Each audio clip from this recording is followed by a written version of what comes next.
مرکز مطبوعات وزارت کارهای داخلی تاجیکستان روز 3 آگوست سال 2023 از آشکار شدن دو حالت قصدن رسانیدن آسیب به وزن به سلامتی شهروندان خبر داد.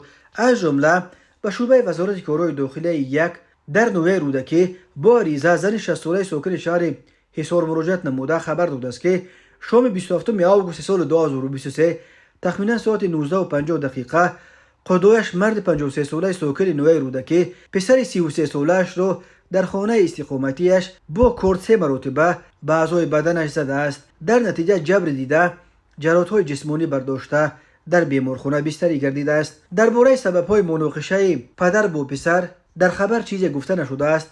تفصیلات دیگری حادثه دسترس نیست. همچنین پرونده جنایتی با ماده 102 قسم 1 کودکس جنایتی جمهوری تاجیکستان نسبت مرد 40 ساله ساکن شهر کونیبادام آغاز کرده شد.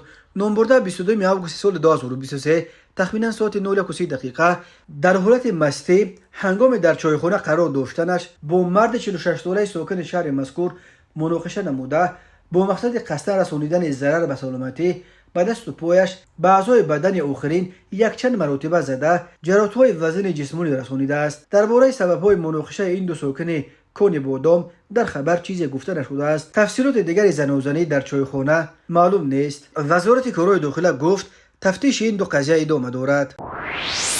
به شعبه وزارت کارهای داخلی در نوع فیض‌آباد با عریضه مرد 58 ساله ساکن نوع مذکور مراجعت نموده است که شب 22 و 23 آگوست سال 2023 شخصان نامعلوم با روی پنهانی از زمین‌های چراگاه جماعت دیهات الیف 3 سرچارهای کلان شاخدار را دزدیده از جای حادثه غیب زدند. ضرری رسونی شده 36,000 سومانی را تشکیل می‌دهد.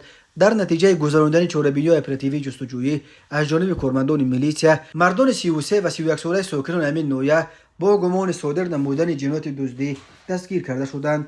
باید به این حادثه تفتیشات ادامه دارد. به شعبه وزارت کارهای داخلی دو در نوع فردوسی با عریضه مرد 37 ساله ساکن نوع مذکور مراجعت نموده است که ماه سال 2022 مرد 38 ساله ساکن پایتخت با روی فریب به باوریش در آمده از او 309,260 سومانی گرفته وعده داده است که بر عوضش 650 عدد در خانه و استقامتی می‌دهد، اما از این 93,800 سومانی را برگردانیده باقی مانده 256,460 سومانی را تا حال برنگردانیده است. اوید به این حادثه ها تفتیشات ادامه دارد.